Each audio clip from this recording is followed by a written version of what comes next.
ચાલો દીકરીઓ, નમસ્કાર. હું ઉસદળ કેબી એમજી ભુવા કન્યા વિદ્યા મંદિર જોશીપુરા જુનાગઢના ધોરણ 12 વિષય વાણિજ્ય વ્યવસ્થાના ક્લાસમાં આપ સૌ દીકરીઓનું હાર્દિક સ્વાગત કરું છું. દીકરીઓ, અત્યાર સુધીમાં આપણે ચેપ્ટર નંબર 1 સંચાલનનું સ્વરૂપ અને મહત્ત્વ તેના વિશે માહિતી મેળવેલી છે. એ પ્રકરણ આપણે આખું પૂર્ણ કરેલું છે. હવે આપણે ચેપ્ટર નંબર 2 સંચાલનના સિદ્ધાંતો એના વિશે વાત કરીશું. પણ એની પહેલાં આપણે ચેપ્ટર 1 છે એનું તમામ સ્વાધ્યાય કાર્ય ફરીને કહું છું કે તેનું તમામ સ્વાધ્યાય કાર્ય તમારે તમારી ફેરબુકની અંદર લખી લેવાનું છે. આ તમારું ગૃહ કાર્ય છે, સ્વાધ્યાય કાર્ય છે. અને એમાં વિકલ્પો અને એક માર્કના પ્રશ્નો છે એ તમામે સંપૂર્ણ મૌખિક કરી લેવાના છે. તો આટલી વસ્તુ આપણે યાદ રાખવાની છે. હવે આપણે ચેપ્ટર નંબર 2 સંચાલનના સિદ્ધાંતો એના વિશે વાત કરીએ તો સંચાલનના સિદ્ધાંતોની પ્રસ્તાવના જોઈએ કે સંચાલન એ સદીઓથી ચાલી આવતી પ્રવૃત્તિ છે. ઇતિહાસ ઉપર નજર કરતાં દુનિયાના તમામ દેશોની અનેકવિધ પ્રવૃત્તિઓમાં સંચાલનના તત્વો જોવા મળે છે. જુઓ દીકરીઓ, આપણને ખબર છે કે ભાઈ સંચાલન એ આજકાલથી થતું નથી. સંચાલન તો સદીઓથી ચાલી આવતી પ્રવૃત્તિ છે. એ ચેપ્ટર નંબર 1ની પ્રસ્તાવનામાં આપણે જોઈ ગયા છીએ કે આદિમાનવ છે એના સમયની અંદર પણ સંચાલનની આવશ્યકતા હતી અને આજે પણ છે. તો આ પ્રવૃત્તિ સદીઓથી ચાલી આવે છે. અને આપણે ઇતિહાસ ઉપર નજર કરીએ તો આપણને ખ્યાલ આવશે કે ભાઈ દુનિયાના તમામ દેશોની જે અનેકવિધ પ્રવૃત્તિઓ છે એ તમામ પ્રવૃત્તિઓમાં સંચાલનના તત્વો જોવા મળે જ છે. આ સફળ સંચાલનના કારણે જ કોઈ પણ એકમ છે એ સારી રીતે કામ કરી શકે છે. તો ભારતમાં ચંદ્રગુપ્ત મૌર્યના શાસનમાં રાજ્ય વ્યવસ્થામાં સંચાલન, સુચારુ સંચાલનની વ્યવસ્થા જોવા મળે છે. અને છત્રપતિ શિવાજી મહારાજના સમયમાં યુદ્ધ રણનીતિની વ્યૂહરચનામાં સંચાલન સારી રીતે ઉપયોગ થયેલું જોવા મળે છે. જુઓ કે ભાઈ નાની એવી સેના હોય અને જો વિશાળ જનમેદની ઉપર એણે વિજય પ્રાપ્ત કરવો હોય તો એના માટે છત્રપતિ શિવાજીની જે આ વ્યૂહરચના છે એ જ કામે આવેલી છે. તો સુચારુ સંચાલન શિવાજીનું હોવાથી જ માત્ર બહુ સીમિત સંખ્યામાં લશ્કરથી તેઓ વિજય પ્રાપ્ત કરી શક્યા છે. તો અહીંયા પણ છત્રપતિ શિવાજી મહારાજના સમયમાં પણ યુદ્ધ રણનીતિની વ્યૂહરચનામાં સંચાલનનો સારી રીતે ઉપયોગ થયેલો છે અને તેમણે વિજય પ્રાપ્ત કરેલો છે. તો અનેક સંચાલન શાસ્ત્રીઓ, ચિંતકો, વિચારકો અને લેખકોએ સમય ઉપર સંચાલનની અવધારણાનું મૂલ્યાંકન અને પુનઃ વિચારણા કરી નવા સિદ્ધાંતોનું પ્રતિપાદન કર્યું છે. કે ભાઈ આપણા અનેક સંચાલન શાસ્ત્રીઓ છે, ચિંતકો છે, વિચારકો છે, લેખકોએ સમય ઉપર સંચાલનની જે અવધારણા છે એનું મૂલ્યાંકન કર્યું છે, એનું પરીક્ષણ કર્યું છે અને ફરીને પાછી જ્યાં જરૂર પડે ત્યાં પુનઃ વિચારણા કરી અને નવા સિદ્ધાંતોનું પ્રતિપાદન કર્યું છે, સૂચવા છે. આમ સંચાલનના ખ્યાલનો ઇતિહાસ ખૂબ જ પ્રાચીન છે. આજકાલથી સંચાલનના સિદ્ધાંતો અસ્તિત્વમાં નથી, પણ આ સંચાલનના સિદ્ધાંતોનો ઇતિહાસ છે ખૂબ જ પ્રાચીન છે. આદિ સમયથી ચાલ્યો આવે છે અને એમાં સમયાંતરે જ્યાં જરૂર પડે ત્યાં બદલાવ પણ આવતો રહે છે. સમયાંતરે તે બદલાતો પણ રહ્યો છે. તો છેલ્લા કેટલાક વર્ષોમાં સંચાલન વિચારધારાઓ જુદા અભિગમ સ્વરૂપે રજૂ થતી રહી છે. તો એમાં ફ્રેડરિક ટેલરથી લઈને Henri Fayol, Gilbreth, Max Weber, Chester Barnard, Peter F Drucker અને C.K. પ્રહલાદ જેવા સંચાલન શાસ્ત્રીઓએ વિવિધ સિદ્ધાંતોના પ્રતિપાદન દ્વારા સંચાલનના સિદ્ધાંતોને કેવા બનાવેલા છે? યુગાનુકૂળ કરવામાં મહત્ત્વનો ફાળો આપ્યો છે.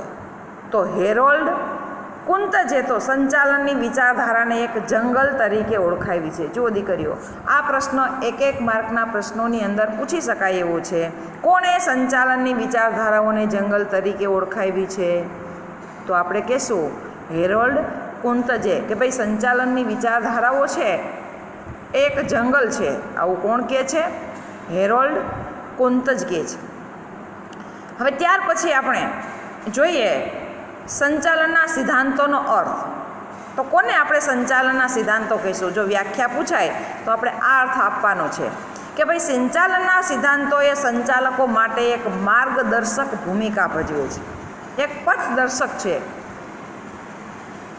સંચાલન કોઈ પણ ધંધાકીય એકમનું સંચાલન કરવા માટે સંચાલકોને જે કંઈ પણ સિદ્ધાંતો સંચાલનના નિયમો છે એ એક માર્ગદર્શક રૂપ સાબિત થયા છે અને એક માર્ગદર્શક ભૂમિકા ભજવે છે.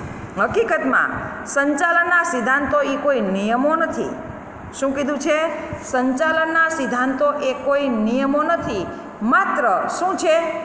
ધારણાઓ, રૂઢિઓ અને અનુભવોનો નિચોડ છે. જુઓ, સંચાલનના સિદ્ધાંતો એ કોઈ નિયમો નથી, પરંતુ શું છે? માત્ર ધારણાઓ, રૂઢિઓ અને અનુભવોનો નિચોડ છે. કે ભાઈ ઘણા બધા સંચાલકોએ લાંબો સમય સુધી સંચાલન કરેલું છે, તો એમાં એને જે કંઈ પણ ધારણાઓ કરી છે, જે કંઈ પણ રૂઢિઓ કરી છે અને જે કંઈ પણ અનુભવો મળ્યા છે, આ તમામનો નિચોડ એટલે સંચાલનના સિદ્ધાંતો. તો જુદા જુદા સંચાલન શાસ્ત્રીઓએ જુદી જુદી પરિસ્થિતિમાં જે કંઈ પણ તારણો મેળવ્યા છે કે ભાઈ આવું થાય તો શું કરવું જોઈએ, તો એના માટે એણે જે કંઈ પણ તારણો મેળવ્યા છે અને તે વ્યવહારુ સાબિત થયા છે, તેના અમલીકરણથી સંચાલનની અંદર સચોટ પરિણામો પણ પ્રાપ્ત થયા છે. તો તેથી આ સિદ્ધાંતો એ ધંધાકીય એકમ માટે સંચાલન પ્રણાલીનો ભાગ બની જાય છે. હવે આપણને ખબર છે કે ભાઈ સંચાલન શાસ્ત્રીઓએ એટલે કે સંચાલકોએ કોઈ પણ ધંધાકીય એકમની અંદર સંચાલન કરીને એને જે કંઈ પણ અનુભવો થયા છે, એણે પોતાના જે વિચારો રજૂ કર્યા છે અને જે તારણો મેળવ્યા છે, એ તારણોને આધારે એણે આ સિદ્ધાંતો આપેલા છે અને એમાં જરૂર પડે ત્યારે એમાં ફેરફાર પણ કરવાનો અવકાશ છે. તો સિદ્ધાંતો ધંધાકીય એકમ માટે એક સંચાલન પ્રણાલીનો ભાગ બની જાય છે. ધંધાકીય એકમમાં માનવ વર્તણૂકને સાનુકૂળ કરવા માટે અમુક નિયમો, સિદ્ધાંતો ઘડવા પડે છે. આપણને ખબર છે કે ભાઈ માણસ છે એ એક જીવંત પ્રાણી છે અને માનવ છે એ જીવંત પ્રાણી હોવાને કારણે એને ઘણા બધા આવેગો હોય છે, ગમા હોય છે, રસ રુચિ હોય છે. આ એના વર્તનને અનુકૂળ કરવા માટે આ સંચાલકોએ શું બનાવ્યું છે? અમુક નિયમો અને સિદ્ધાંતો ઘડ્યા છે અને ઘડવા પડે છે, જેથી આ નિયમો પ્રમાણે જો કર્મચારીઓ છે એ કામ કરે તો સંચાલકોએ રાખેલું જે ધ્યેય છે અથવા તો આયોજનકર્તાએ રાખેલું જે ધ્યેય છે એ ધ્યેય સિદ્ધિનો માર્ગ સરળ બને છે અને આ સિદ્ધાંતોને જ સંચાલનના સિદ્ધાંતો તરીકે ઓળખવામાં આવે છે.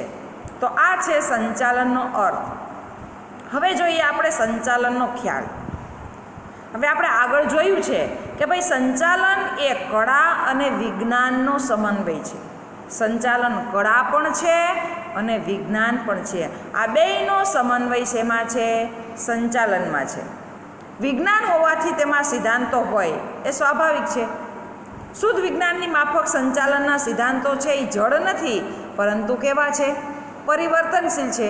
જુઓ અહીંયા કે ભાઈ વિજ્ઞાન હોવાથી તેમાં સિદ્ધાંતો હોય એ સ્વાભાવિક છે, પણ સંચાલનના સિદ્ધાંતો છે એ ભૌતિક વિજ્ઞાનના સિદ્ધાંતો જેવા જળ નથી. દાખલા તરીકે H2O બરાબર પાણી થાય. એ આજે પણ પાણી થાય છે, સમય ગયો એની પહેલાં પણ પાણી થતું હતું, અને સમય આવશે એમાં પણ H2O બરાબર પાણી જ થશે. એમાં કંઈ પરિવર્તનને અવકાશ નથી. તો અહીંયા ભૌતિક વિજ્ઞાનના સિદ્ધાંતો છે એ જળ છે, પણ સંચાલનના સિદ્ધાંતો છે એ જળ નથી. એમાં સમયે સમયે પરિવર્તનો થતા રહે છે, કરવા પડે છે. 100 વર્ષ પહેલાં જેવા પ્રકારે ધંધાકીય એકમમાં કામ કરનારા વ્યક્તિઓ છે એની ઉપર જે સિદ્ધાંતોને નિયમો લાગુ પાડી શકાતા હતા, અથવા તો જે પ્રમાણે કામ થતું હતું એવું કામ 100 વર્ષ પછી પણ થશે એવું કહી શકાય નહીં. પણ એમાં પરિવર્તન કરવું પડે છે. ટેકનોલોજી આવે નવી, પરિવર્તન કરવું પડે છે. કંઈક અકસ્માત આવે, પરિવર્તન કરવું પડે છે. તો અહીંયા સંચાલન છે એ શુદ્ધ વિજ્ઞાનની માફક સંચાલનના સિદ્ધાંતો છે એ જળ નથી, પણ કેવા છે? પરિવર્તનશીલ છે. સમય સાથે એમાં પરિવર્તન કરવું પડે છે. તો સંચાલનના સિદ્ધાંતો માનવ વર્તણૂક સાથે સીધો સંબંધ ધરાવે છે. સંચાલનના સિદ્ધાંતો કોની સાથે સીધો સંબંધ ધરાવે છે? એક માર્કની અંદર પૂછાય તો આપણે કહેશું કે ભાઈ સંચાલનના સિદ્ધાંતો માનવ વર્તણૂક સાથે સીધો સંબંધ ધરાવે છે. દાખલા તરીકે આપણે અમુક કર્મચારીઓનું સીધું વેતન વધારીએ તો એના કામની અંદર ઉત્સાહ આવી જાય, જુસ્સો આવી જાય, અને કામ વધારે કરે તો ઉત્પાદન વધુ થાય, અને ઉત્પાદન વધુ થાય તો નફો વધુ થાય. તો અહીંયા એના વર્તનમાં વેતન વધવાથી સીધો જ ફેરફાર થયેલો જોવા મળે છે. તો સંચાલનના સિદ્ધાંતો છે એ માનવ વર્તણૂક સાથે સીધો સંબંધ ધરાવે છે. તેથી જ સમયાંતરે તેમાં જરૂરી ફેરફારો કરી અને નવા સિદ્ધાંતોના ઉમેરાને અવકાશ રહે છે, કે જ્યારે જરૂર પડે ત્યારે એમાં ફેરફાર પણ આવશ્યક છે, અને ફેરફાર કરી અને કંઈક નવું પ્રાપ્ત કરી શકાય છે.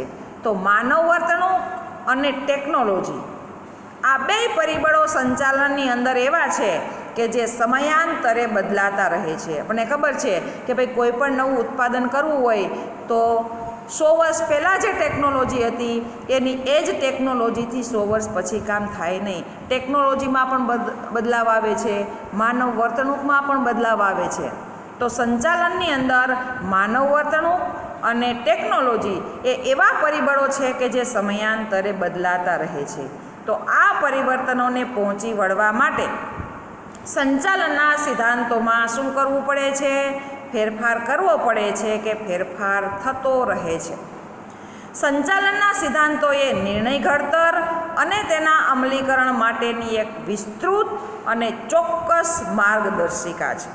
સંચાલનના સિદ્ધાંતો એ નિર્ણય ઘડતર કરવો હોય કે એ નિર્ણયનો અમલ કરવો હોય, તો આ નિર્ણય ઘડતર અને એના અમલીકરણ માટે એક ચોક્કસ ને વિસ્તૃત માર્ગદર્શિકા પૂરી પાડે છે. હવે સંચાલનના સિદ્ધાંત અનુસાર વિવિધ પ્રોત્સાહનો દ્વારા કર્મચારીની કાર્યક્ષમતામાં વધારો કરી શકાય છે. મને ખબર છે કે ભાઈ કર્મચારીઓને જો જુદું જુદું પ્રોત્સાહન આપવામાં આવે તો એની કાર્યક્ષમતા વધારી શકાય છે. તો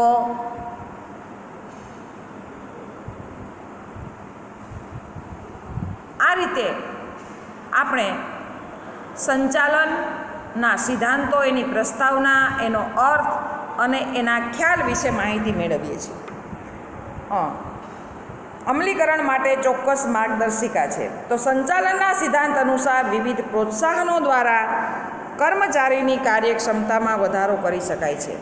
દાખલા તરીકે કર્મચારીની બઢતી અંગેનો નિર્ણય હોય તો એના માટે અમુક જગ્યાએ એના નોકરીના વર્ષોને આધારભૂત ગણવામાં આવે અને એને પ્રોત્સાહન અપાય છે અને એની કાર્યક્ષમતામાં વધારો કરી શકાય છે. તો અન્ય કોઈ એકમની અંદર એને બઢતી માટે નોકરીના વર્ષોને નહીં પણ કર્મચારીની કાર્યક્ષમતાને ધ્યાનમાં લઈ અને બઢતી આપવામાં આવે છે. તો અહીંયા બઢતી અંગેનો નિર્ણય અમુક એકમની અંદર નોકરીના વર્ષોને આધારભૂત ગણીને કરવામાં આવે છે, અને અમુક એકમની અંદર એની કાર્યક્ષમતાને આધારભૂત ગણીને બઢતી આપવામાં આવે છે. તો આવા વિવિધ પ્રોત્સાહનો દ્વારા કર્મચારીની કાર્યક્ષમતામાં વધારો કરી શકાય છે. અહીંયા સુધી આપણે રાખીએ. નેક્સ્ટ પીરિયડની અંદર આપણે સંચાલનના સ્વરૂપ વિશે માહિતી મેળવશું. અસ્તુ.